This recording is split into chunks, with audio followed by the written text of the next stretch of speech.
तो equations of non uniform acceleration कर रहे थे, उसमें एक दो क्वेश्चन कर लेते फिर आगे बढ़ जाएंगे। अरे यार ये माइक भी चेक करके नहीं देते, क्या बोलूं। प्रथमेश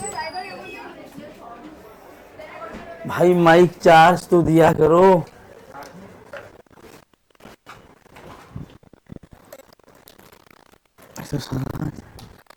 अक्षय क्या हो गया, सुस्त बैठे हो?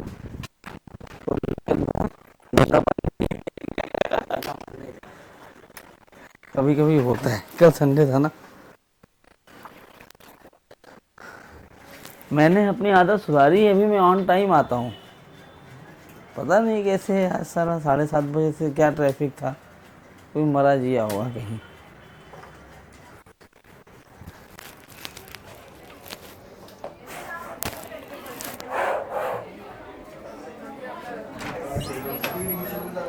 हाँ बच्चों, तो नॉन यूनिफॉर्म में वो 6 पैटर्न में लिखे थे ना, थीटा रहेगा टाइम का फंक्शन, ओमेगा होगा टाइम का फंक्शन, अल्फा भी रहेगा टाइम का फंक्शन, ये सब लिखा था मैंने। ओमेगा थीटा का फंक्शन होगा और टाइम होगा थीटा का फंक्शन, या फिर अल्फा दिया होगा ओमेगा का फंक्शन। इन सब पे हमने लिखा था, इन सबको याद रखना है आपको कि इन पे क्वेश्चंस कैसे आएंगे। थीटा अगर टाइम का फंक्शन दिया तो डिफरेंशिएट करके क्या मिलेगा, ओमेगा। 2 बार कर दिया तो अल्फा। ओमेगा अगर दिया टाइम का फंक्शन, डिफरेंशिएट करके क्या मिलेगा, डिफरेंशिएट करने पे अल्फा और इंटीग्रेट करने पर थीटा। और तीसरा जो फंक्शन है वो कौन है, अल्फा टाइम का फंक्शन है। अगर अल्फा दिया हो टाइम का फंक्शन तो क्या कर सकते हैं, क्या मिलेगा, चेंज इन ओमेगा। ओमेगा नहीं मिलेगा, क्या मिलेगा आपको, चेंज इन ओमेगा। अगर ओमेगा थीटा का फंक्शन दिया है तो ओमेगा लिखो, D omega by d theta कर दो तो आपको अल्फा मिल जाएगा। टाइम थीटा का फंक्शन दिया है तो d t by d theta differentiate कर दो थीटा के रिस्पेक्ट में, तो आपको 1 बाई ओमेगा मिल जाएगा, रेसिप्रोकल ऑफ एंगुलर वेलोसिटी। और लास्ट अगर अल्फा दिया हो ओमेगा का फंक्शन तो आप इसको इंटीग्रेट कर दोगे तो ln फंक्शन में आपको टाइम मिल जाएगा। 6 फंक्शन थे ना, एक एक पे सवाल कराता हूं मैं। चलो ऐसा मान लो, if theta is 2t² minus 3t plus 1 दिया है और तुमसे पूछा है कि find omega when alpha is 0 होगा क्या, अल्फा 40 माइनस 3।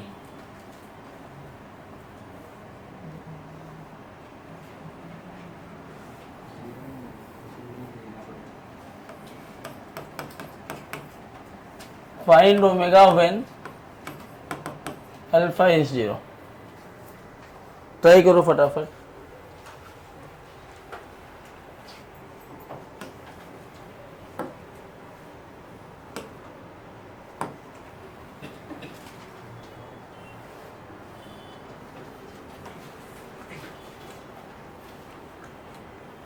करण ठीक हो, बोल नहीं रहे हो आज, मूड नहीं है आज, ठीक।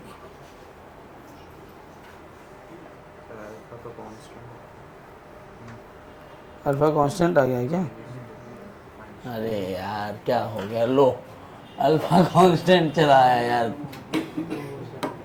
एक काम करते हैं, अल्फा अगर कांस्टेंट है क्यूब कर देते हैं। हाँ अरे यार ये क्या हो गया बोर्ड को भी,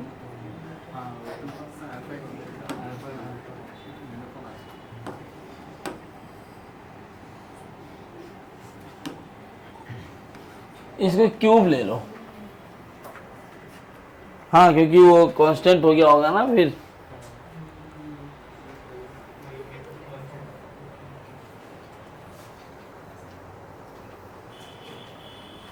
और एक और लिख दो,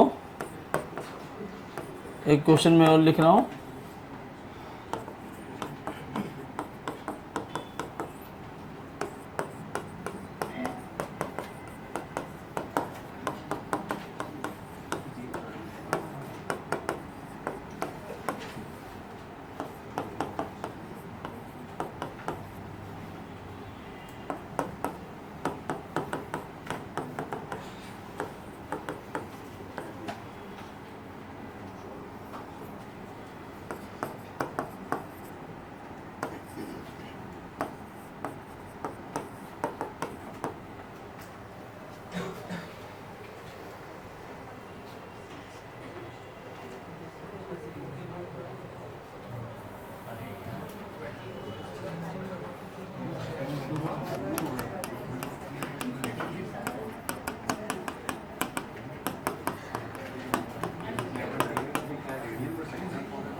देखो मैं सारे सवाल एक एक करके लिख रहा हूँ, आप ट्राई करिए, प्योरली डिफरेंशिएट करना है। पहला सवाल अब मैं करवा रहा हूँ। थीटा अगर टाइम का फंक्शन दिया है, कह रहा है ओमेगा बताओ जब अल्फा 0 हो जाए, तो पहले ओमेगा निकालना है। थीटा टाइम का फंक्शन है, बिल्कुल आपके पास जो कॉन्सेप्ट लिखा है वही आपको रेप्लिकेट करना है। तो ओमेगा के लिए क्या करोगे, यहाँ पे D theta by D T implement करो तो क्या आएगा, ये 2 माइनस 3t स्क्वायर। सही आया क्या? पूछना है कि थीटा बताओ, आगे कह रहे हैं find omega when alpha is 0, तो ओमेगा का तो ये इक्वेशन आ गया। लेकिन अब तुम्हें निकालना है टाइम व्हेन अल्फा इज 0, तभी तो यहाँ रखोगे टाइम। तो अल्फा 0 कब हो रहा है, उसके लिए हमें क्या करना पड़ेगा, alpha is d square theta by D t, या मैं इसको बोल सकता हूँ d theta by d by D T of d theta by D t. और d theta by D t मतलब ओमेगा, ये वाली वैल्यू। तो मैं अल्फा लिख सकता हूं d by D T of 2 minus 3t square. ठीक है क्या? तो यहां से अल्फा क्या आएगा, माइनस 60।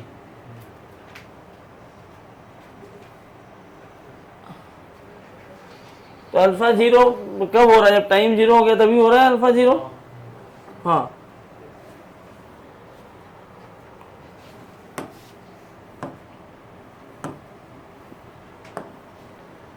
तो यहां पर 0 इज इक्वल टू माइनस 60, तो टाइम 0 रखना पड़ेगा आपको, यहां से मिला।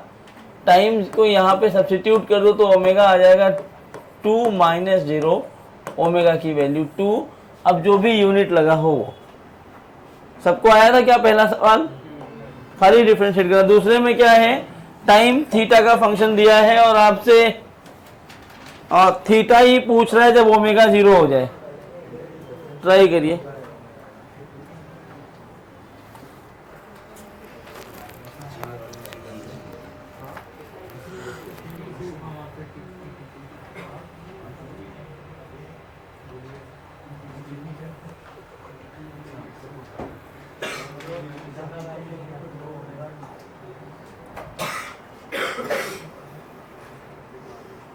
क्या हो गया, नींद आ रही है? ये तो उसके भी लिखे नहीं, नोट्स लेके किसी से, किसी से लेके लिख लिए होते ना नोट्स। देखा, देखना चाहिए ना। ये तो वही हो गया, तुम बॉर्डर पे आए हो लड़ाई लड़ने को, सामने खड़े हैं और सर बंदूक तो घर भूल गया मैं, छोड़ेंगे क्या वो तुम्हें?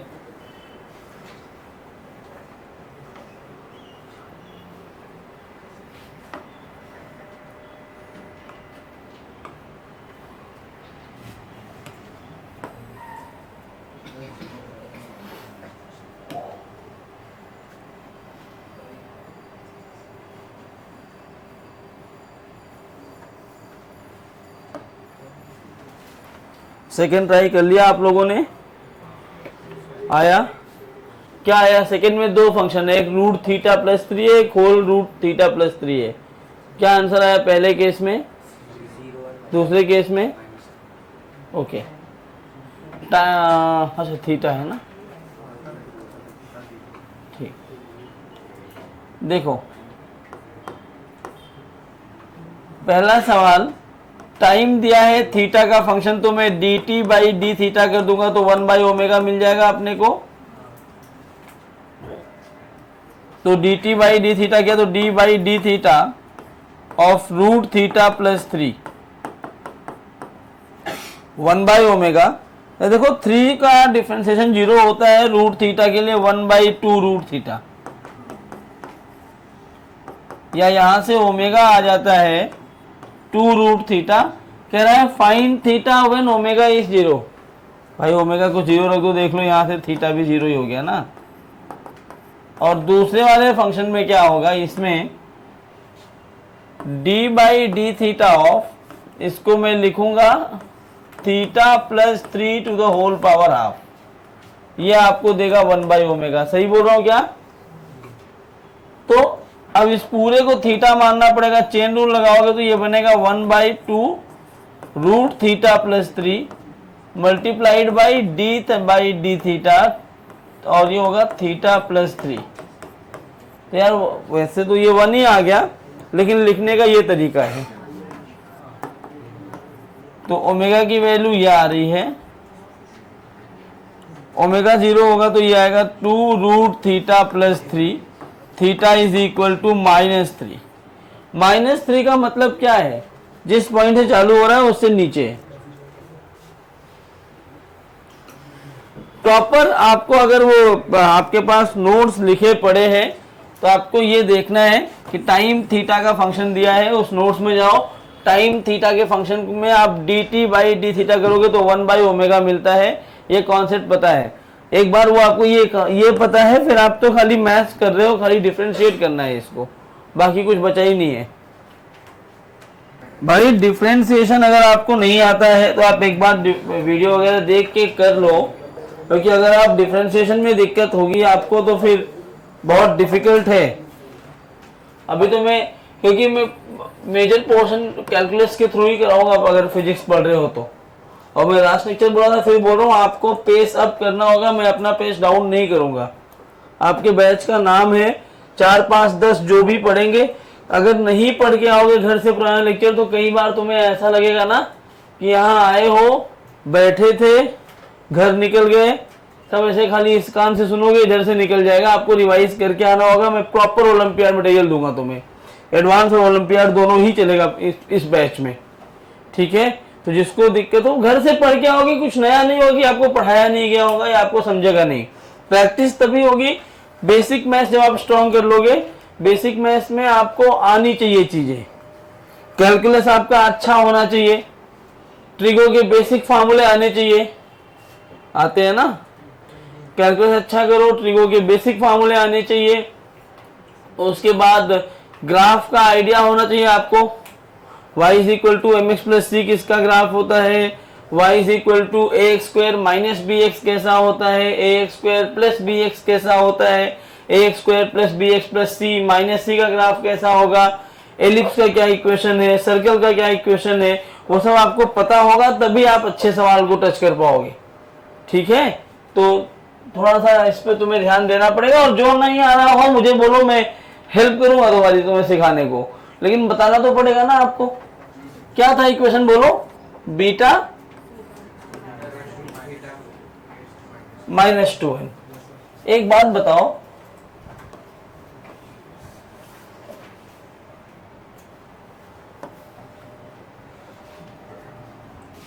अगर ओमेगा की वैल्यू दी है ये, और पूछा क्या है एंगुलर एक्सेलरेशन अल्फा कितना होगा, क्या हमने ये सवाल नहीं किया, हमने ये कॉन्सेप्ट नहीं किया था।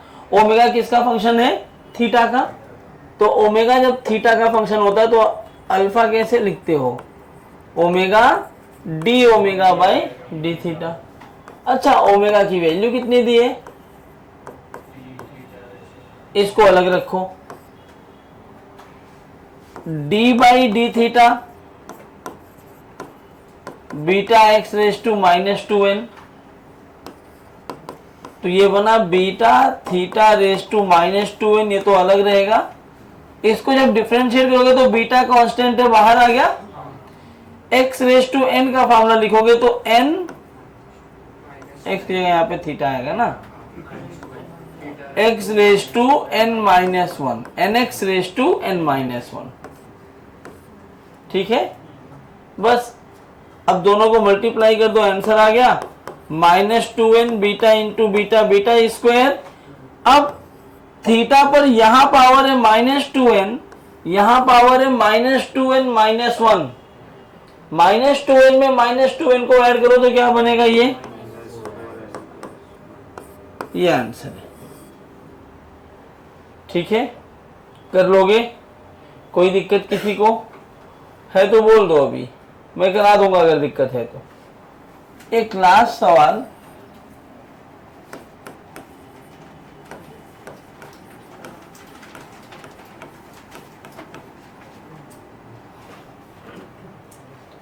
the angular acceleration of a particle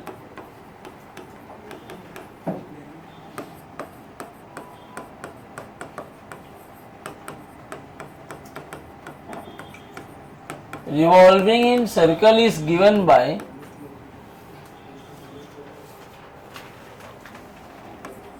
alpha is equal to 2 minus 3 omega.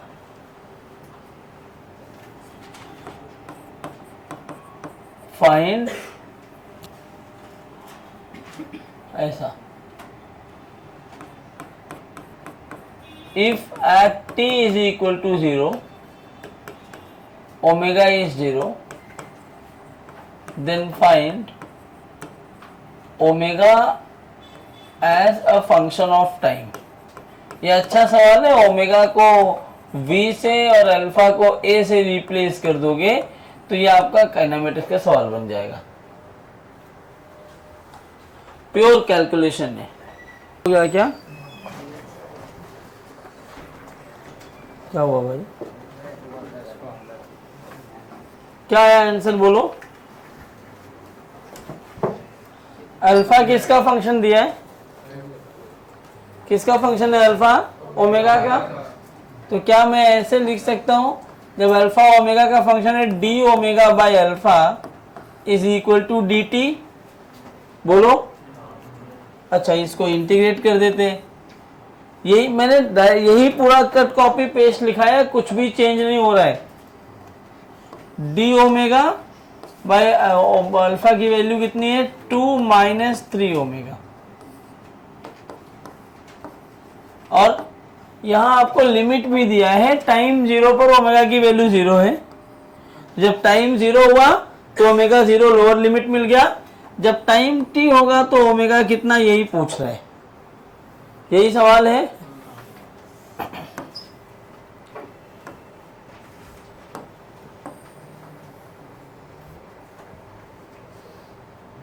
एक बात बताओ, आपने ये फार्मूला पढ़ा है 1/ax प्लस बी dx। कुछ भी लिमिट लगा दो, लिमिट से मतलब नहीं है। आप जानते हैं ऐसे इंटीग्रेशन, मैं बता दे रहा हूं। 1/ax प्लस बी dx जो होता है, इसको इंटीग्रेट करना है तो आप क्या करेंगे? आप कौन कौन सा फार्मूला पढ़े हैं मैं यहाँ पे लिख रहा हूं। अगर आपने नहीं पढ़ा तो मुझे बता दो। इंटीग्रल ऑफ dx की वैल्यू x होती है। x raise to n dx क्या होता है? x raise to n plus 1 upon n plus 1। फिर आपने पढ़ा integral of e raise to x। हाँ, प्लस सी सब में लगा रहे हो कि आपको कांस्टेंट ऑफ इंटीग्रेशन था इंस्टेंट इनडेफिनेट में। मैं सबको डेफिनेट में खाली ये मानो कि लिमिट रखा होगा, हम बात नहीं कर रहे। फिर आपने पढ़ा साइन एक्स जो होता है, इसका इंटीग्रेशन है माइनस कॉस एक्स। और कॉस एक्स है तो ऐसे ही अगर आपके पास 1/x dx है तो हाँ log x या ln x।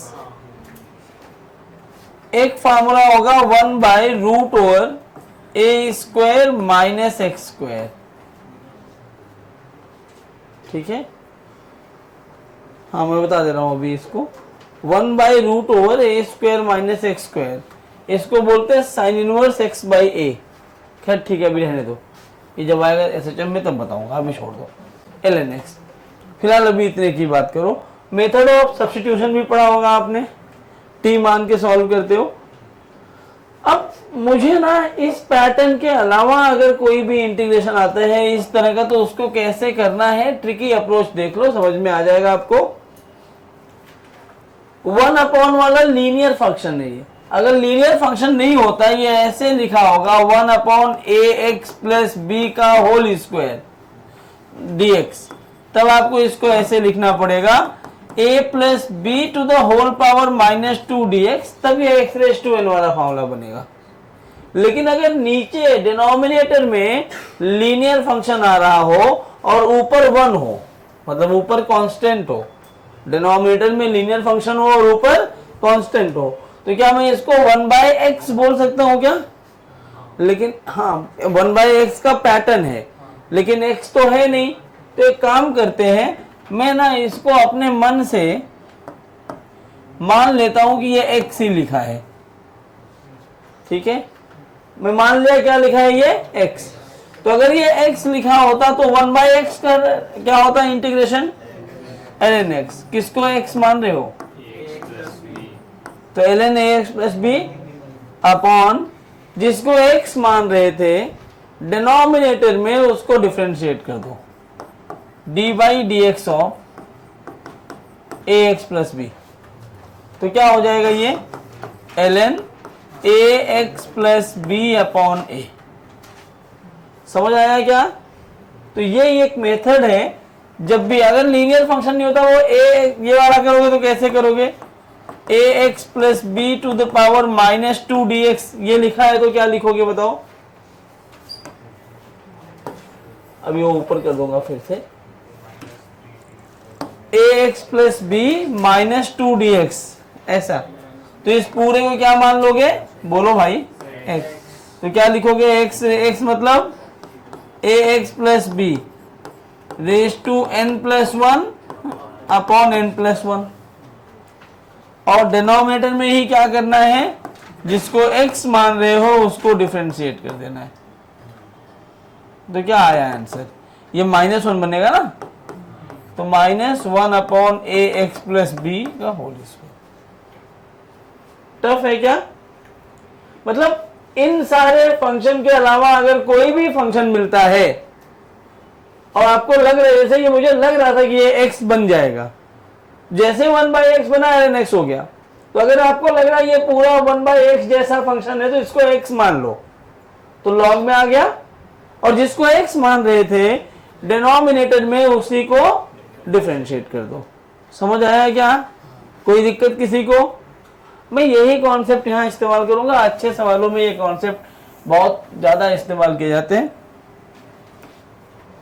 क्योंकि उनको पता है कि आप कहाँ गलती कर सकते हो और आपको कहाँ किस जगह वो फंसा सकते हैं। तो ये क्या है? D omega upon 2 mine. क्या ये भी हमें लीनियर फंक्शन ही दिख रहा है बच्चों? मैं इस पूरे को ओमेगा मान लूं, मेरी मर्जी, मैं मान लिया तो क्या बन जाएगा ये ln 2 mine. Very good. Limit, लेकिन लिमिट कहाँ लगेगा? लिमिट लगता है खाली ln वाले फंक्शन में। अब जो अपॉन में जाओगे डिफरेंशिएट करोगे यहां पर लिमिट नहीं लगेगा। 2 माइनस 3 ओमेगा और dt का इंटीग्रेशन विथ लिमिट t हो जाएगा बस। अब देखो ये क्या बना ln, इसको थोड़ा सा अपर लिमिट रखोगे तो आपको ऐसा दिखेगा ये माइनस ln 2 माइनस 3 इंटू 0 और नीचे क्या आएगा -3 इज इक्वल टू टी। सही है क्या? मैंने क्या किया इस पूरे में वेरिएबल की जगह एक बार अपर लिमिट रख दिया और एक बार, अरे बोलो सबको समझ में आया?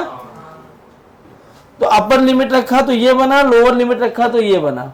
अच्छा ये भी फार्मूला आप पढ़ चुके होंगे, लॉग m, लॉग और ln दोनों एक ही बात है लेकिन थोड़े को बेस अलग अलग है। लॉग का बेस 10 होता है, डेसिमल लॉग होता है, और ln जो है वो नेचुरल लॉग है, उसका बेस e होता है। ऐसा लिखा है तो क्या मैं log m इंटू n लिख सकता हूं? अगर log m minus log n लिखा है तो क्या m बाय n लिख सकता हूं मैं? log m raise to n लिखा है तो क्या ये n log m बन जाएगा? जो लिख रहा हूं ना इन चीजों को अगर आप नहीं जानते तो आप याद रख लो अभी। तो यहां पर देखो ये log m minus log n ही तो बन रहा है, ln m minus ln n। तो क्या मैं इसको ln m बाय n लिख दूं और 3 को इधर भेज दिया? तो ऐसा नहीं होगा। ln 2 minus 3 omega by 2 is equal to -3t। हमें क्या निकालना है? ओमेगा। क्या निकालना है? ओमेगा। यार ओमेगा का फंक्शन लाना पड़ेगा, हम क्या करें? तो एक और चीज आपने पढ़ी होगी कि ln या log b base a is equal to c लिखा होता है, तो ये होता है a raise to c is equal to b। जानते हो ना ये सब मैथ्स वाले आप पढ़े होंगे बेसिक मैथ्स में। तो यहाँ ln का मतलब ये कितना बेस है यहाँ पे e, इसका बेस e है, तो क्या मैं इसको ऐसे लिख सकता हूँ वही फॉर्मूला लगा के 2 minus 3 omega by 2 and this is e raise to minus 3t। देखो a की जगह यहाँ कौन है e, c की जगह कौन है माइनस 3t और b की जगह है 2 minus 3 omega by 2।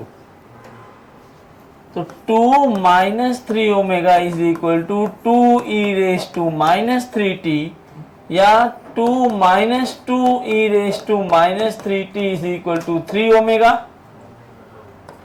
2 by 3 1 minus e raise to minus 3t is equal to omega. Module आपके पास होगा, काइनेमेटिक्स में जाओ स्ट्रेट लाइन मोशन वाले में, उसके एडवांस के जितने भी वेरिएबल वाले क्वेश्चन है वो करोगे, आपको ऐसे ही क्वेश्चन मिलेंगे ई रेस वाले। नोट कर लो, आपको जो फार्मूले इसमें से नहीं आते हो वो भी लिख लो।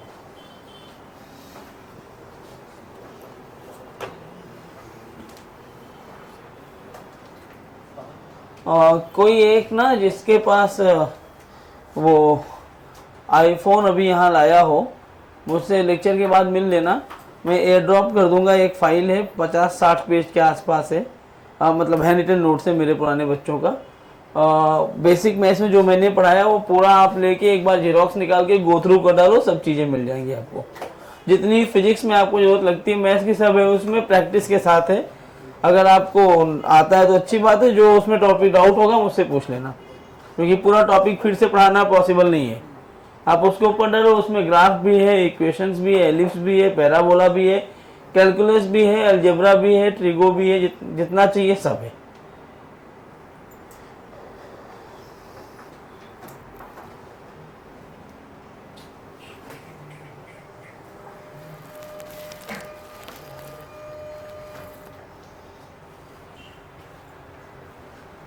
लिख लिए? लिख रहा है।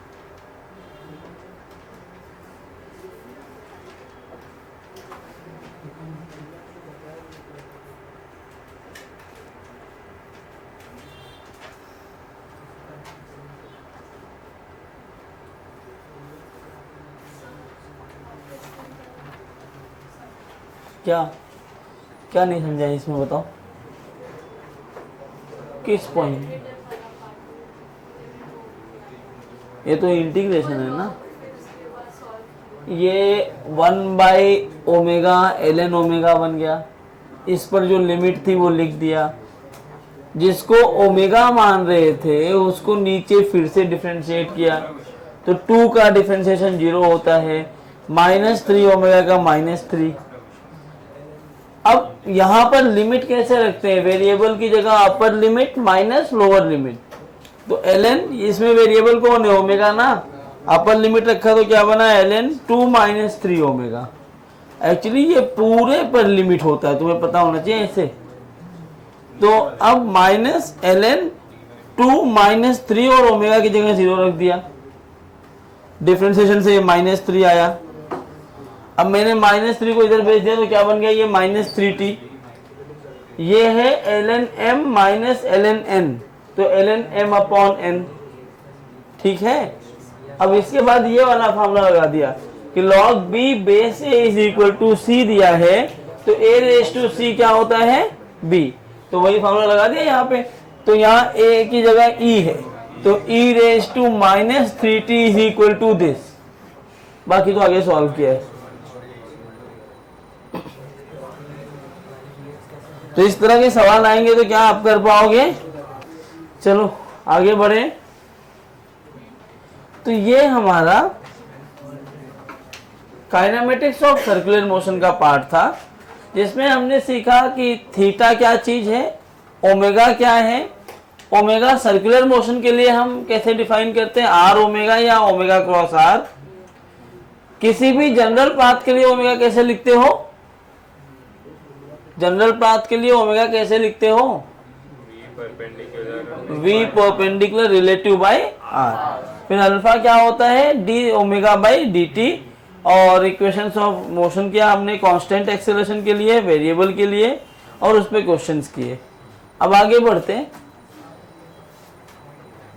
भाई, प्लीज अब लिख लेना किसी से लेके, मल्टी कलर पेन से नोट्स बनाओ, अच्छा नोट्स बनाओ और पीछे वाला पूरा याद करके आओ।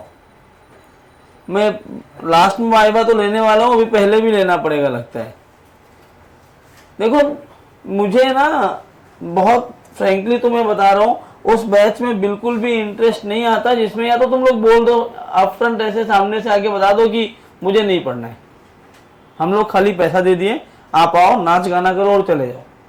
रिजल्ट मैं कंसेंट लिखवा लूंगा तुम्हारे घर वालों से, उसमें दिक्कत नहीं है कि अगर सिलेक्शन नहीं होगा तो हमारे ऊपर नहीं आना चाहिए। या दूसरा, जितना मैं पढ़ा के आऊँ, क्योंकि मैं यहाँ आके अगर पढ़ाऊँ तुम्हें कल वाली चीज़ें याद ही न रहे, ऐसे बैठ के सब मुंह देखो जब मैं कुछ पूछूं तो फिर मज़ा नहीं आएगा। आप क्लास आने के पहले रास्ते में या एक दिन पहले जो जो लास्ट लेक्चर में हुआ है एटलीस्ट उसका पूरा रिवाइज करके आया करो। आपको पता होना चाहिए कि आप लीग में ही हो, आप लीग से हटे हुए नहीं हो, तभी तो मजा आएगा ना। अभी मैं पूछ रहा हूँ ओमेगा, दो लोग बोल रहे हैं बाकी ऐसे देख रहे हैं। ओमेगा बताओ क्या होता है ओमेगा जनरल पाथ के लिए? What is r? Radius, distance between the line joining point, मतलब ऑब्जर्वर एंड ऑब्जेक्ट। हाँ डिस्टेंस मत बोलना, वो रेडियस नहीं है, सॉरी रेडियस नहीं है वो। v is equal to r omega में r इज द रेडियस। ऐसी चीजें याद करोगे ना बहुत आसान लगेगा फिजिक्स, लेकिन नहीं याद करोगे तो टफ होगा। और सर्कुलर एक्चुअली टफ टॉपिक है, तुमने अगर पढ़ा है कहीं सुना होगा तो सर्कुलर रोटेशनल का ही भाई है छोटा, तो टफ तो ये भी है। क्या क्या सीखा फिर से लिख दे रहा हूं मैं। थीटा हमने पढ़ लिया, ओमेगा के बारे में सब पढ़ लिया और अल्फा के बारे में पढ़ लिया, इनके इक्वेशंस भी पढ़ लिए। इनके साथ में ना जब भी कोई पार्टिकल सर्कुलर मोशन करता है, कोई भी पार्टिकल अगर सर्कुलर मोशन करता है तो उसमें एक एक्सेलरेशन नहीं होता। कोई भी पार्टिकल अगर सर्कुलर मोशन करता है तो उसमें एक एक्सेलरेशन नहीं होता, दो तरह के एक्सेलरेशन होते हैं, इसीलिए सर्कुलर मोशन टफ हो जाता है। एक तो ये वाला एक्सेलरेशन है, पहचानोगे कैसे? इसकी यूनिट होती है रेडियन पर सेकेंड स्क्वायर। दूसरा जो एक्सेलरेशन आता है वो लीनियर होता है, और लीनियर एक्सेलरेशन के लिए क्या होते हैं यूनिट? मीटर पर सेकेंड स्क्वायर। तो आपको अगर मीटर पर सेकेंड स्क्वायर दिया तो लीनियर दिया है, और अगर आपको रेडियन पर सेकेंड स्क्वायर में दिया है तो क्यों लीनियर आता है? क्योंकि जब भी कोई भी पार्टिकल अगर इस तरह से सर्कल में है, इस तरह का सर्कल बना रहा है, इस पॉइंट पे जब पार्टिकल है तो उसके पास v ऐसे है, और इस v की यूनिट क्या होती है? मीटर पर सेकेंड। और इस v की मान लो ये ऐसे ओमेगा से घूम रहा था तो ये v कितना हो जाएगा? r ओमेगा मीटर पर सेकेंड। यहां पहुंचा होगा तो वेलोसिटी की डायरेक्शन तो इधर हो गई ना, भले ही वो अगर यूनिफॉर्म चल रहा है तो r ओमेगा रहे, लेकिन क्या डायरेक्शन चेंज आया वेलोसिटी में? तो due to change in direction of velocity, due to change in direction of velocity there will be an acceleration. Rate of change in velocity तो होता है ना, तो अब एक्सेलरेशन आएगा। ये वेलोसिटी कैसी है? मीटर पर सेकेंड वाली, तो जो एक्सेलरेशन आएगा वो भी कैसा आएगा? मीटर पर सेकेंड स्क्वायर वाला। तो कोई भी पार्टिकल अगर सर्कुलर मोशन करता है तो लीनियर क्वांटिटीज एग्जिस्ट करती हैं along with the angular one. क्या याद रखोगे कि कोई भी पार्टिकल अगर सर्कुलर मोशन करता है तो लीनियर क्वांटिटीज भी एग्जिस्ट करती हैं, हाँ, along with the angular quantities. ये याद होना चाहिए आपको। अब देखो, तो वही हम पढ़ने वाले, एक्सेलरेशन क्या होता है सर्कुलर मोशन में।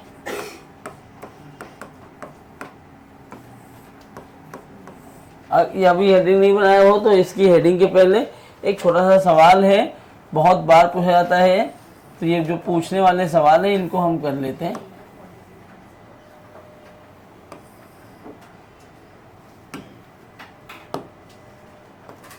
ये रेडियस अगर r दिया है, ये पार्टिकल v से ऐसे जा रहा है, इसका पीरियड ऑफ रिवॉल्यूशन तुम्हें दिया है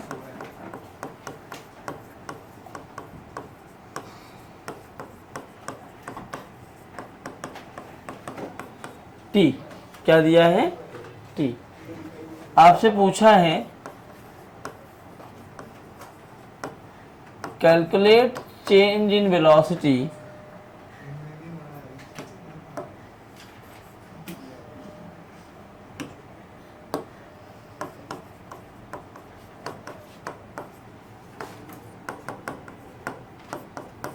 इन t/4 टाइम इंटरवल। मतलब 0 से लेके t/4 या कोई भी t/4 इंटरवल ले सकते हो। आप चेंज इन वेलोसिटी बताओ।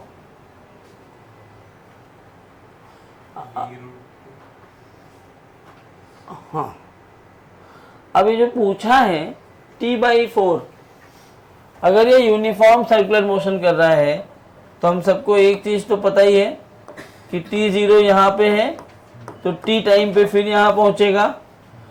अगर मैं इसको ऐसे बांट दूं तो इसके 4 पार्ट बनेंगे सर्कल के, पहला क्वार्टर, दूसरा, तीसरा और चौथा। अगर पूरा t टाइम ले रहा है तो एक एक क्वार्टर में कितना टाइम लिया होगा? मतलब t/4 पे क्या ये यहाँ कहीं रहा होगा? तो इस पॉइंट पे वेलोसिटी किधर होगी? इधर।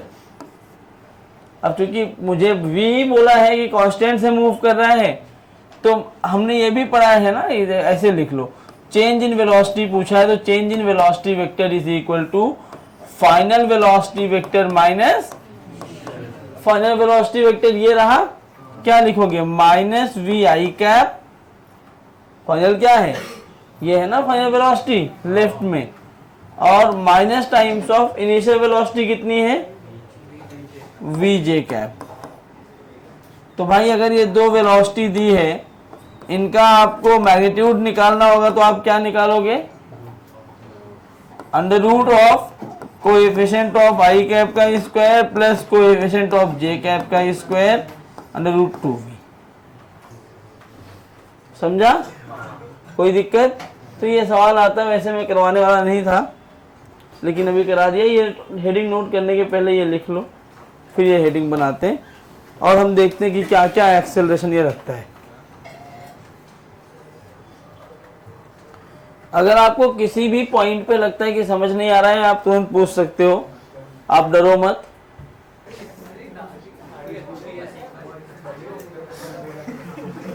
कभी किया था मुझे भी नहीं पता, 1 साल तो हो ही गया होगा कम से कम।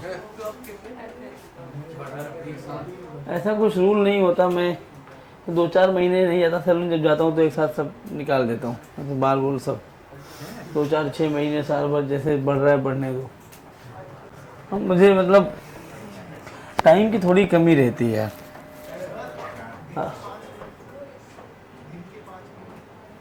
दिन के 5, अब मैं तुम्हें अपना टाइम टेबल बताऊं, सुबह 8 बजे से पढ़ाने आया हूँ, 4 तक पढ़ाऊंगा, घर पहुंचूंगा 5 बजे, 5:30 से मेरे ओलंपियाड के लेक्चर चालू हो जाते हैं। हाँ, वो चलते हैं 11:30 12 तक। हाँ, वही 12 बजे, 12 से 5:30। अब पढ़ाते पढ़ाते खा लेते हैं ना अच्छे बच्चे। मतलब वो मेरे ऐसे हैं कि मैं चुन के उसमें से 25 बच्चों को ही लेता हूँ पूरे। मेरे पास हैदराबाद के भी बच्चे हैं, मतलब मैं मोस्टली साउथ के बच्चे मेरे पास है जो मतलब सो कॉल्ड टॉप बैचेस में है, जिनको ओलंपियाड ही, वो स्पेसिफिक ओलंपियाड बैच है। उनको कुछ नहीं, 2-4 क्वेश्चन कराता हूँ 1-2 घंटे, फिर उनको 2-4 क्वेश्चन की वर्कशीट दे दो, वो 1-2 घंटे करेंगे बैठ के, तुम खाना खा लो उसके बीच में। लेकिन अब तुम एंगेज तो हो ना वहाँ पे, खाना खा रहे हो, कुछ पूछो तो आप बोल सकते हो। ऐसा कि मैं 2-4 सवाल लेके जाओ, हेयर कटिंग करवा के आता हूँ मैं ऐसा नहीं कर सकते। मेरे को खाली संडे टाइम मिलता है पूरा, तो टाइम लेट नहीं होगा तो सर बस 10 मिनट लगेगा ना? नहीं लगता। कौन 15 मिनट में बनाता है भाई? सर होते हैं सर, वो कुछ के पास मैं नहीं पहुंच पाता ना, कुछ का नाम बताओ। चलो, क्या फर्क पड़ेगा?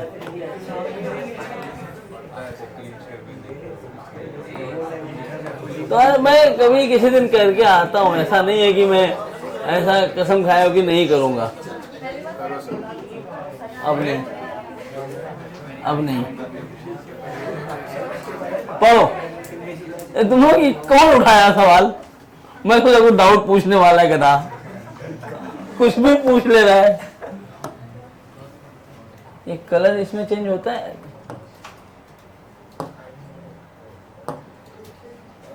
आइए देखते हैं सर्कुलर मोशन में कितने एक्सेलरेशन होते हैं।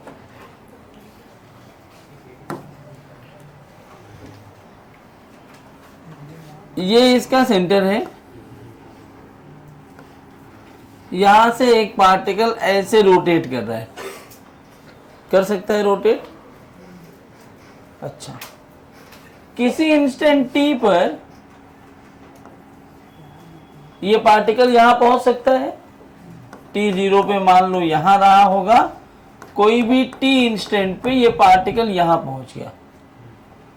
अगर मैं इन दोनों पॉइंट को ज्वाइन कर दूं, considering O point as origin, point O को मैं क्या मान रहा हूं? ओरिजिन। तो अगर मैं ओरिजिन मान करके इस लाइन को ज्वाइन कर दूं, तो line drawn from the origin to a given point is known as position vector. तो ये हमारा पोजीशन वेक्टर हो गया आर। ठीक है, मान लो इसका रेडियस है कैपिटल आर, तो ये भी तो रेडियस आर ही होगा ना। इसका मैग्नीट्यूड कितना हो जाएगा, और ये घूमा कितना होगा? कोई तो एंगल घुमा होगा, लेट्स से वो थीटा। और अगर मैं ओमेगा से घुमा रहा हूं तो इजंट इट थीटा की वैल्यू ओमेगा टी। कहां से है ये? Omega is theta by t, तो theta is equal to omega t. क्या यहां तक किसी को डाउट है? पूछते चलना, क्योंकि बुक में ये डेरिवेशन नहीं दिया है। बुक में डायरेक्टली आपको लिख के देते हैं कि एक्सेलरेशन टेंजेंशियल होता है आर अल्फा और रेडियल होता है आर ओमेगा स्क्वायर। वो कहां से आया, हम ट्राई कर रहे हैं कि समझ पाए। तो देखो, अगर मैं ऐसा बोलूं कि किसी भी टाइम t पर r वेक्टर की वैल्यू कितनी है? आई कैप जे कैप में होता है वेक्टर। तो एक बार बताओ, क्या ये इसका वर्टिकल कंपोनेंट होगा और ये हॉरिजॉन्टल कंपोनेंट होगा? क्या ये होगा r cos ओमेगा t और ये होगा r sin ओमेगा t? इसमें अलग कलर का पेन, कलर यहां से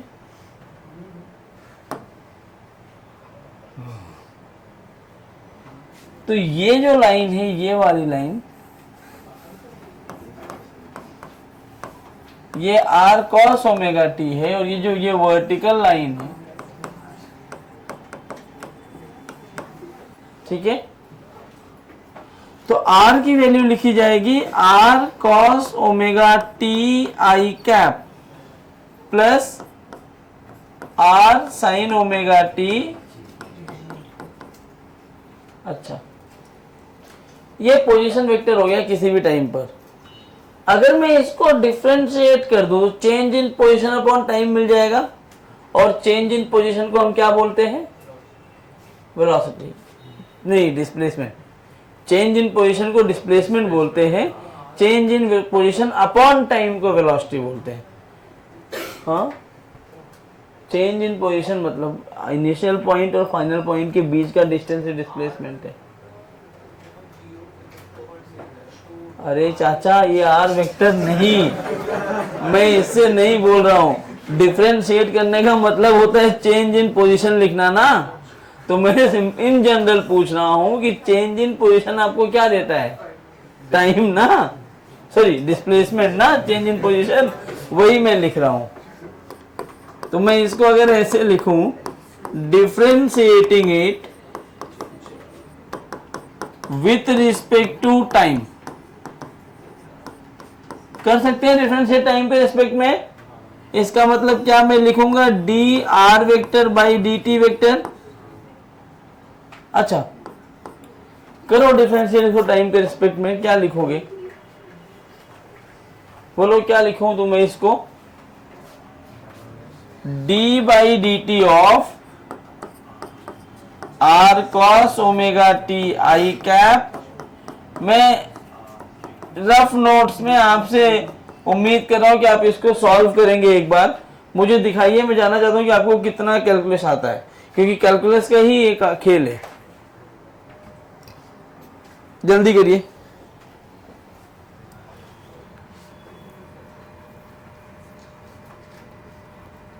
रफ नोट्स में करना, गलती होगी तो दूर कर सकते हैं हम लोग।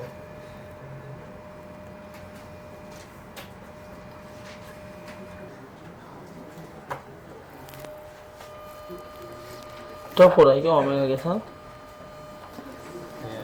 हाँ, ओमेगा के साथ टफ हो रहा है ना, तो एक काम कर लो ना, कोई दिक्कत नहीं। एक देखो इधर, थीटा और ओमेगा टी दोनों एक ही बात है ना बच्चों।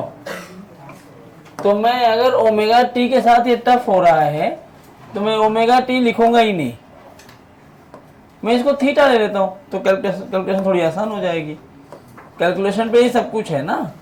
तो जो ओमेगा टी लिया था मैंने, उसको मैं अभी से डायरेक्टली थीटा ले लेता हूँ। तो ये कॉस थीटा, ये भी कॉस थीटा, तो ये आर कॉस थीटा और आर साइन थीटा, तो ये R cos theta R sine theta. अब करो, अब थोड़ा आसान हो जाएगा। लेकिन एक चीज अपने दिमाग में रखना, जहां गलती होगी पहले ही क्लियर कर दे रहा हूं।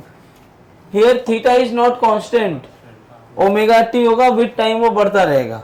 ओमेगा लिखने पे आपको एक फायदा हो रहा था कि वो कांस्टेंट दिख जा रहा था ओमेगा। अब बिना थीटा के कांस्टेंट हुए करो।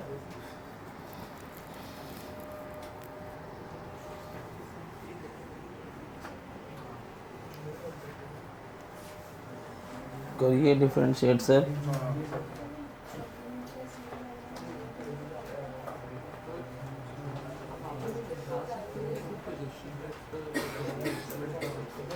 अरे सर,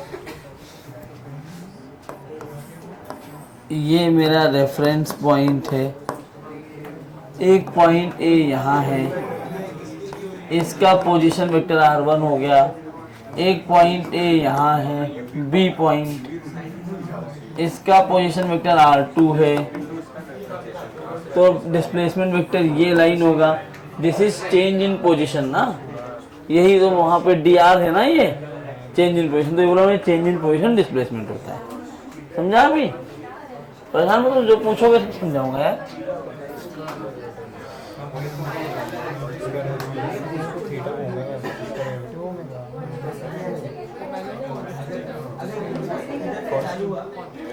आओ मिलके करते हैं।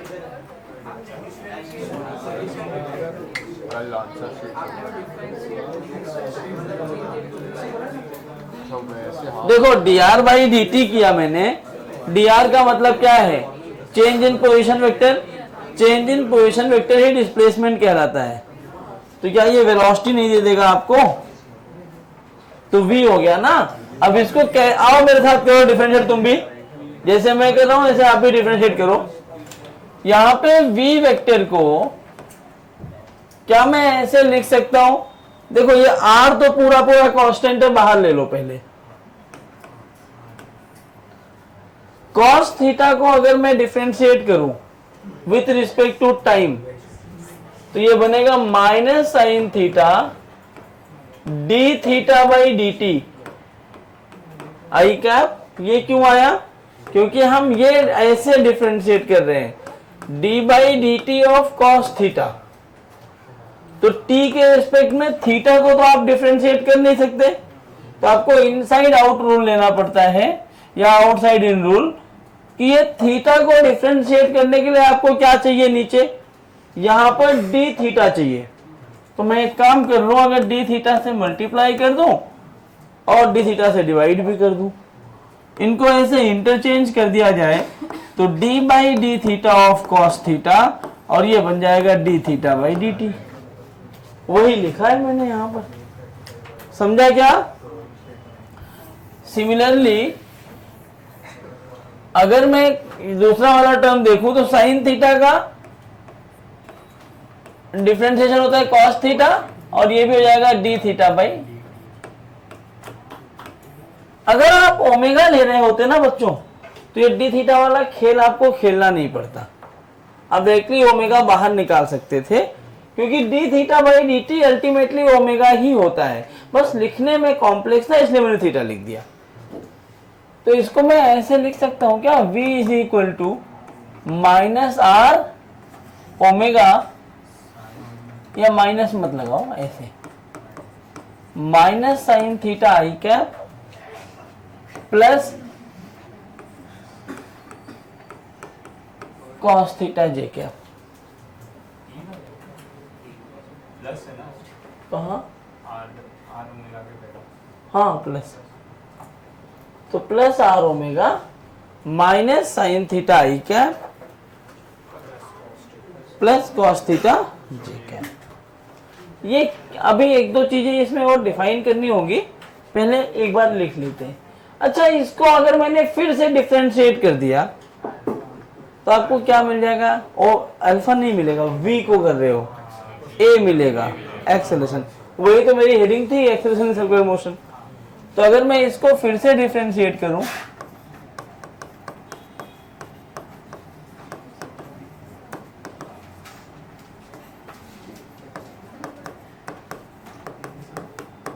इससे ना आपको थोड़ा सा कैलकुलस का भी आइडिया लग रहा है, और मतलब प्रैक्टिस भी कर रहे हैं हम लोग, और उसके साथ में हमें क्वेश्चन भी सॉल्व करके मिल रहा है, लॉजिक भी डेवलप हो रही है आपकी। तो अगर मैं इसको डिफरेंशिएट करूं तो a मिल जाएगा, a क्या बन जाएगा, dv बाई dt, बराबर है ना। और dv बाई dt का मतलब, तो d बाई dt ऑफ, मैं आर ओमेगा बाहर निकाल देता हूं तो कांस्टेंट ही है, ये आर ओमेगा कांस्टेंट है क्या? हाँ बोलो।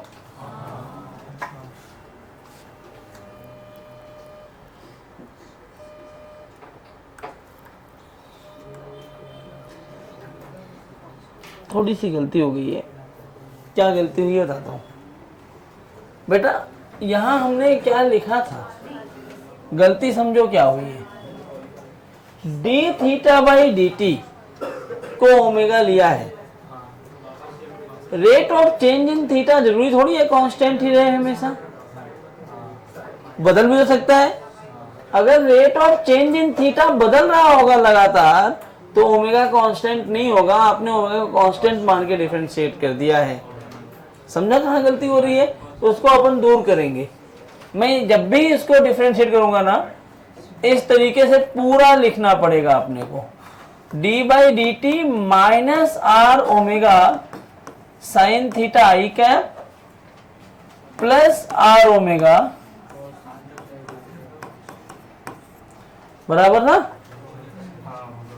तो ए आएगा, एक बात तो है, आर तो कांस्टेंट होगा, आर में कोई टेंशन नहीं है, तो आर को मैं बाहर निकाल लेता हूं। ओमेगा साइन थीटा, बच्चों याद रखो ओमेगा कांस्टेंट भी हो सकता है और वेरिएबल भी हो सकता है। If omega is constant alpha has to be 0। Omega constant तो अल्फा कितना होना चाहिए? 0। अल्फा 0 हर केस में तो नहीं हो सकता ना, खाली यूनिफॉर्म में होता है ना। हमने कहीं लिखा क्या यूनिफॉर्म में, मैंने सर्कुलर मोशन में लिखा है, तो हो भी सकता है 0 और नहीं भी हो सकता। तो हम यहाँ पर a जो लिखेंगे उसमें ये मान के चलेंगे कि ओमेगा कांस्टेंट नहीं है, तो मैं अंदर ऐसे लिख सकता हूं r बाहर लेकर d by D T of minus omega sine theta I cap plus d by D T of omega cos theta, लिख सकता हूं क्या? तो एक्सेलरेशन आएगा r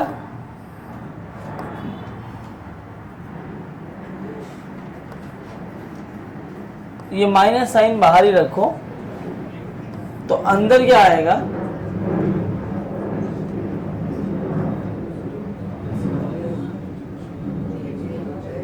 ओमेगा साइन थीटा है, तो ये प्रोडक्ट रूल है, तो क्या होता है u बाहर dv by D T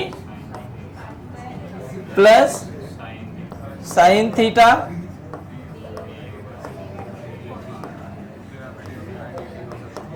i cap हाँ यही दिक्कत होगी, D omega by D T नहीं आया होगा। तो वो तो सेंटीमीटर का आ जाएगा। हाँ अब यहां भी यही काम करो, तो omega D by D T of R, यहां भी आ जाएगा ना, मैं अलग अलग कर रहा हूं तो आर अलग अलग ही कर देते हैं। आर यहां भी आया omega D by D T of cos theta plus cos theta d by D T of omega j क्या। टफ है कैलकुलेशन मुझे पता है, लेकिन आपको करना पड़ेगा। ए लिखोगे अब तो आर, क्या ये ऐसा नहीं बन रहा है, minus times of sine theta का integration minus cos theta omega omega minus of cos theta d theta by D t plus ये क्या बन जाएगा, sine theta d omega by D t को मैं क्या लिखूं, alpha plus are omega cos theta का माइनस कॉस कहां से आ गया, ओमेगा कॉस थीटा होता है माइनस साइन थीटा, और ये बन जाएगा D theta by D t plus cos theta into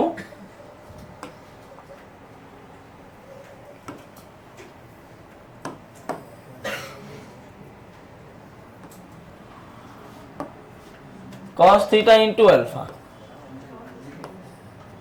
J cap. सही है क्या, कोई दिक्कत किसी को, समझ में आ रहा है ना मैंने क्या लिखा है।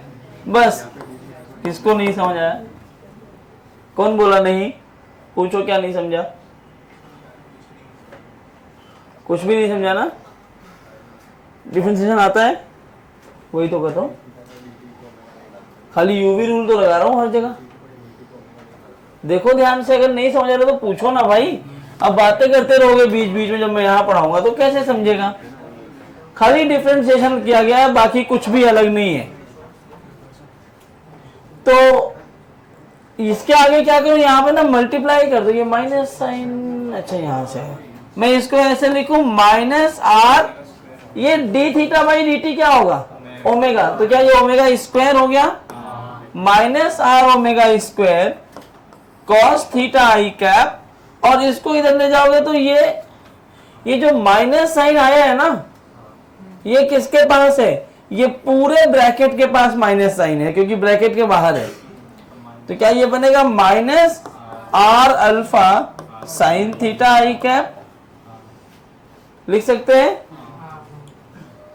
यहां क्या आएगा, माइनस ओमेगा, यही बनेगा D theta by D T, R omega square sine theta J cap plus R alpha cos theta J cap. ठीक है, अब ध्यान से देखो, इनमें से कुछ चीजों को मैं कॉमन ले सकता हूं एक साथ रख के, मैं ऐसे लिखूं आर ओमेगा स्क्वायर, तो ये बन जाएगा माइनस कॉस थीटा आई कैप, ये वाला पार्ट माइनस साइन थीटा जे कैप, और इन दोनों पार्ट में से मैं आर अल्फा कॉमन ले लेता हूं प्लस आर अल्फा, तो ये बन जाएगा minus sine theta I cap plus cos theta, this is the acceleration. अब समझना ये एक्सेलरेशन है कैसे, इतना लंबा याद तो हम कर नहीं सकते, यहां से कुछ चीजें मैं तुम्हें दिखाने वाला हूं, वो समझो तुम्हें पूरा समझ आएगा। फिलहाल अभी के लिए एक बार फटाफट से देख लो, जो यहाँ पे डिफरेंशिएट किया गया है, क्या ऐसा कोई भी पॉइंट जो आपको ना समझा हो, देख लो और पूछ लो, थोड़ा मजा आना चाहिए। हाँ भाई बोलो।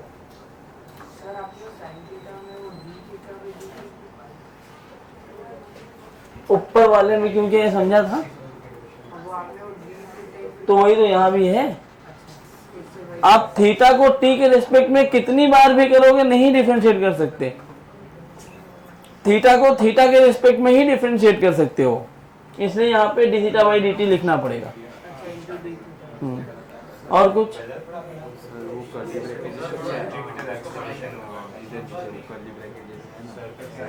एक मिनट,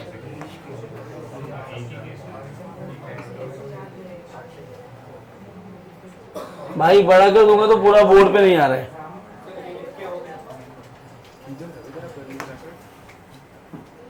मैंने लिखने के लिए फिलहाल अभी टाइम नहीं दिया आपको। मैंने कहा आप बताओ इसमें कोई डाउट है, प्रिंटिंग मशीन थोड़ी बननी है तो मिल जाएगा फिर लिखा लिखाया। हाँ नहीं नहीं, हाँ जे कैप है, कोई डाउट नहीं है यहाँ तक।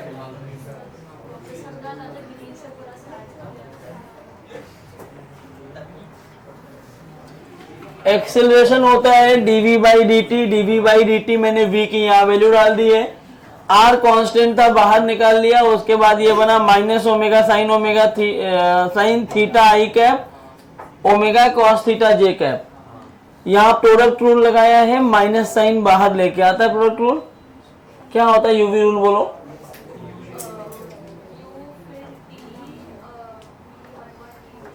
हाँ तो वही लगाया मैंने, u बाहर लिखा dv upon dt plus v du by dt।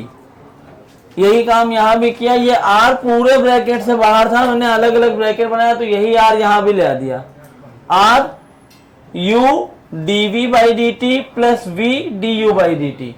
अब आगे क्या किया, साइन थीटा का इंटीग्रेशन क्या होता है, साइन का सही डिफरेंशिएशन कॉस थीटा, लेकिन तब होता है जब ये ऐसे लिखा हो। यहाँ पे d बाई डी टी लिखा था तो ये ऐसे लिखा है तो मुझे d थीटा से ऊपर नीचे मल्टीप्लाई करना पड़ा, तो मैं लिखूंगा d by d theta of sine theta d theta by D t, correct.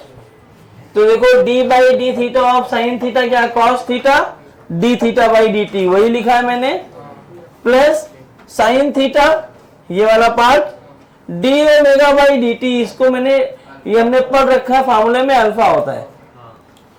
यही काम यहां भी किया है, ओमेगा कॉस थीटा और साइन थीटा, तो ओमेगा कॉस थीटा का इंटीग्रेशन माइनस साइन थीटा, लेकिन यही वाला प्रोसेस लिखोगे तो D theta by D t, और cos theta d omega by D t alpha होता है।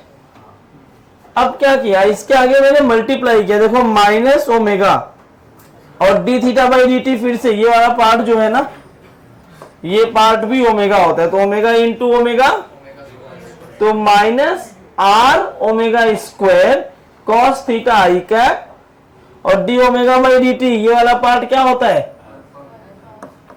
तो यहां लिखा वही अल्फा, तो minus R alpha sine theta आई कैप, यहां मल्टीप्लाई किया, ये भी ओमेगा होगा और ये वाला पार्ट हमारा अल्फा है, तो D theta by D T omega into omega omega square, ये माइनस, तो R minus are omega square sine theta J cap, R ये वाला into alpha, R alpha cos theta जे कैप। अब यहां इनमें और इनमें आर ओमेगा स्क्वायर कॉमन है, लिख दिया, माइनस कॉस थीटा आई कैप माइनस साइन थीटा जे कैप, कॉमन लिया है, इन दोनों में कॉमन लिया है आर अल्फा को, तो ये बन गया। समझा? एक बात और समझो, अभी एक छोटा सा ना, क्योंकि इतना लंबा हम याद नहीं रख सकते, तो हमने एक छोटा सा पॉइंट डिफाइन किया है। जैसे यूनिट वेक्टर पढ़ते हो ना, कौन कौन से यूनिट वेक्टर पढ़ते हो आप लोग, आई जे के, ऐसे ही दो और यूनिट वेक्टर सर्कुलर मोशन में बताए गए, वो दोनों यूनिट वेक्टर को क्या नाम देते हैं, ध्यान से देखो। बोला किसी भी पॉइंट पे ये एक लाइन है और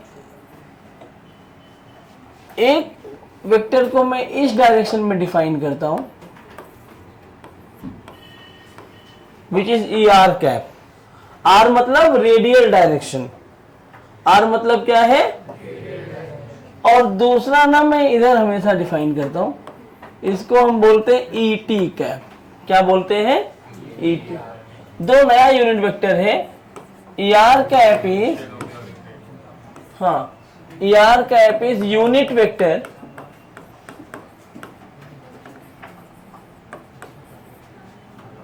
along रेडियल डायरेक्शन, ठीक है। और ET कैप क्या होता है, या ऐसे लिख दो आगे भी, pointing away from centre of circle, ER। और ET वेक्टर क्या होता है, यूनिट वेक्टर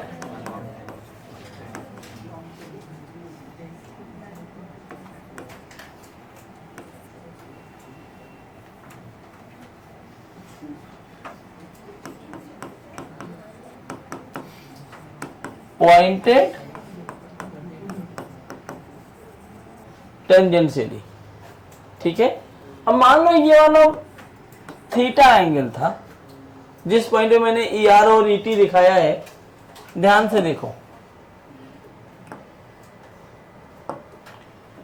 इस जगह पर अगर मैं ER के दो कंपोनेंट लूं तो एक कंपोनेंट इधर आएगा,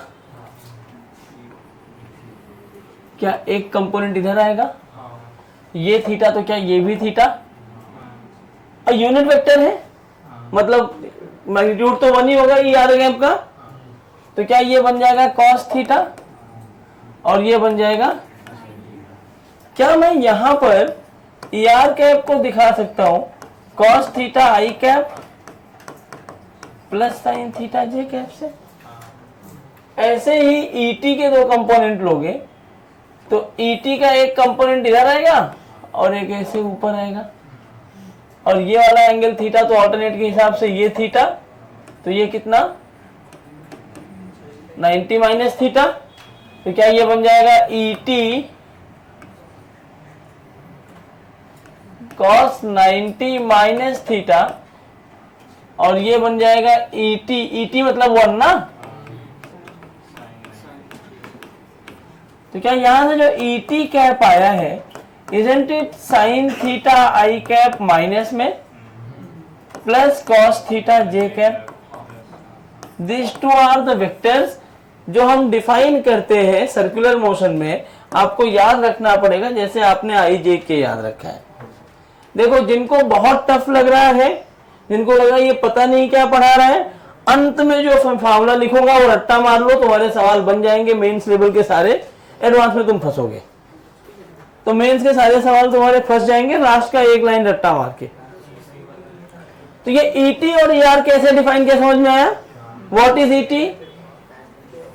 ET क्या है? Unit vector along tangential direction. ER क्या है? Radial direction. ER कैप की वैल्यू कितनी होती है? cos theta I cap plus sin theta J cap. ET cap क्या होता है? Minus sin theta I cap plus cos theta. Very good. अब इसमें देखो, एक्सेलरेशन को अगर मैंने यहां से माइनस साइन बाहर ले लिया, ध्यान से देखो, अगर मैंने ये माइनस साइन बाहर ले लिया तो क्या ये ऐसा बन जाएगा minus are omega square cos theta I cap plus sin theta J cap, isn't it ER cap plus R alpha minus sin theta I cap plus cos theta J cap. ये स्क्वायर नहीं है, तुम लोग square समझ लो इसको। तो क्या ये ET कैप हो गया? हो गया कि नहीं यार? मतलब इसमें दो चीजें हो गई। एक तो एक्सेलरेशन का एक पार्ट है जो रेडियल डायरेक्शन में काम कर रहा है, और एक्सेलरेशन का दूसरा पार्ट कौन है? जो टेंजेंशियल डायरेक्शन में काम कर रहा है। मतलब कोई भी पार्टिकल अगर सर्कुलर मोशन करता है तो एक तो अल्फा रखता है वो, और दूसरा कौन सा रखता है? दो लीनियर एक्सेलरेशन होते हैं उसके पास, एक रेडियल डायरेक्शन में और एक टेंजेंशियल।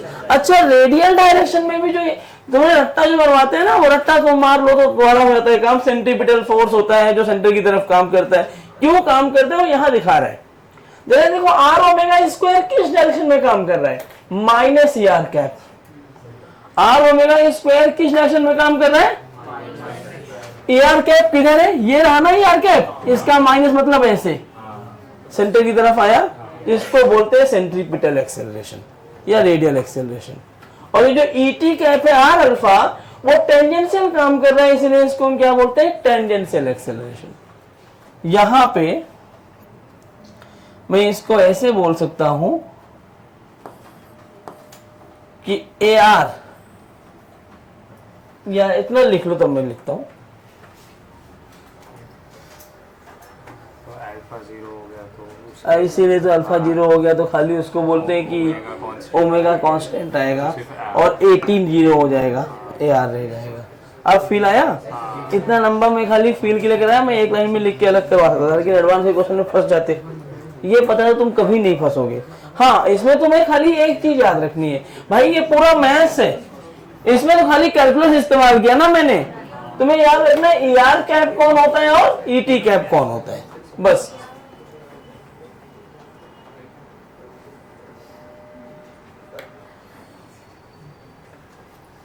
लिख रहे हो तुम? अरे येलो टी शर्ट, अभी 3 बार तो मैं दिखा चुका है, इसके पहले 3 बार समझाया हुआ है, अभी तुम फिर देख रहे हो। कहाँ से शुरू करें लिखना?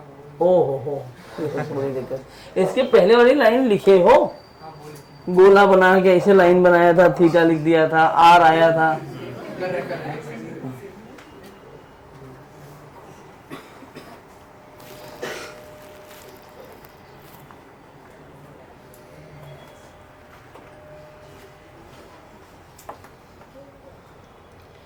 देखो थोड़ा मन लगा लो, अभी मेरा 3-4 लेक्चर हुआ है ना, मैं मजबूर हो जाऊंगा ना, मैं तुम आतिश सर को भी बोल देना, उनको भी ये बात पता है, मैं 4-5-10 जो सिंसियरिटी से पढ़ाई कर रहे हैं ना, मैं उनको अलग कर लूंगा। फिर मुझे एक बच्चे को पढ़ाने में भी मजा आता है, अगर वो ढंग से पढ़ रहा है, फिर मैं उसको आके 2.5 घंटे पूरा पढ़ा के जाऊंगा।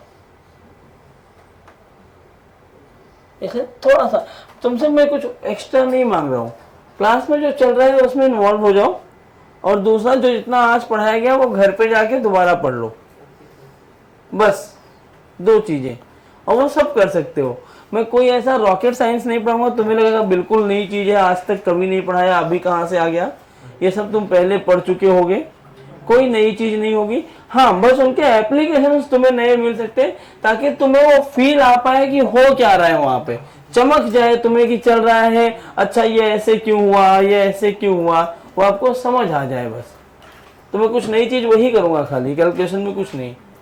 5 ही मिनट है।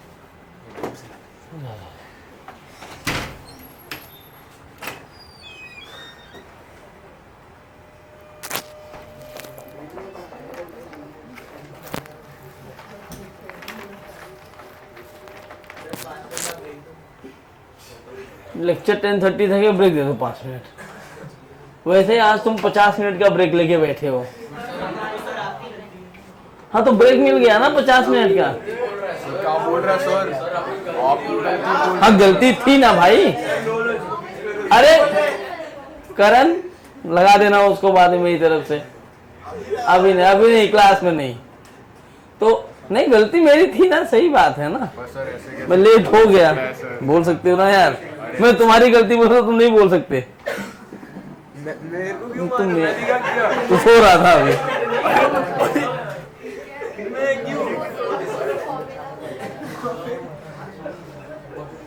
थोड़ा जल्दी लिख लो।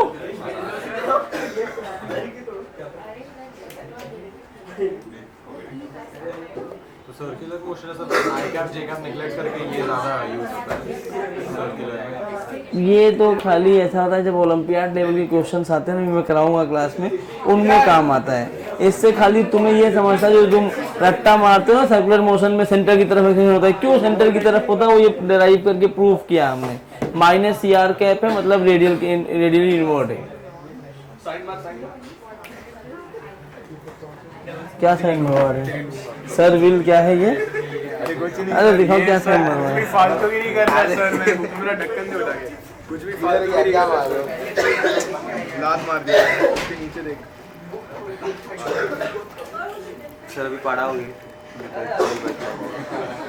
मैंने छोड़ दो, बड़ा हो गया ना सर, अभी मार खाएगा ये। क्या मार?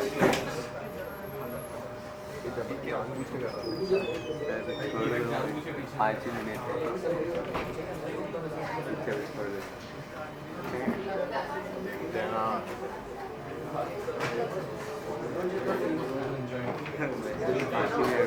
इतना देर से टाइम पास करवा देगा। मार कैसे खाया वो बता भाई। फुटबॉल खेलते तो लगती नहीं है पागल है, फुटबॉल नहीं खेल रहे हैं। क्या फुटबॉल नहीं खेल रहा? रोज खेलता हूँ भाई मैं। ये तो सैटरडे को लगा मत खेला करो रोज ज्यादा, तो ये किया करो पहले। चलो लिख चुके, अब जानबूझ के लेट कर रहे हो क्या?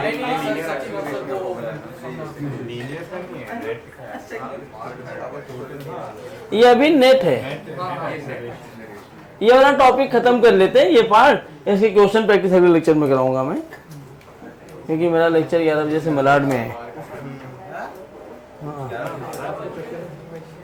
मलाड में है 11 बजे से।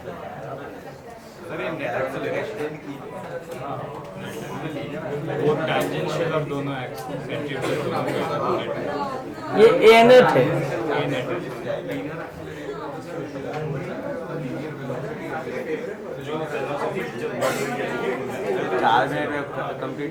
चलो आगे देखो। अरे कसम घोड़ी खाया होगी, 4 ही मिनट पढ़ाऊंगा। इधर ये देखो, ये जो आर ओमेगा स्क्वायर है, ये आर ओमेगा स्क्वायर है, इसको हम बोलते हैं रेडियल एक्सेलरेशन, या फिर इसी को हम बोलते हैं centripetal acceleration. Acts radially inward. अब रेडियली इनवर्ड का मतलब बच्चों वाली लैंग्वेज में लिखना तो है ना, acting towards the centre. Radially inward का मतलब सेंटर की तरफ। और दूसरा जो आर अल्फा है, इट इज टेंजेंशियल एक्सेलरेशन। मजे ले रहे हो वहां पे, कौन है क्या कर लोगे। एक्स ये टेंजेंशियल हो गया। तो अगर मैं लिखूंगा ना, तो ए नेट वेक्टर जो होता है, ध्यान से देखना।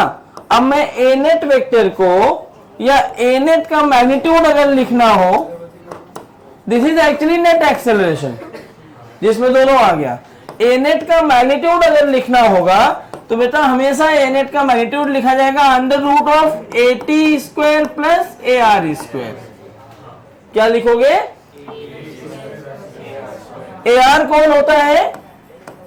Radial acceleration. ए आर कौन है? रेडियल। ए टी कौन है? ए टी की वैल्यू कितनी है? ए टी की वैल्यू कितनी है? R alpha. ए टी कितना है? ए आर कितना होता है?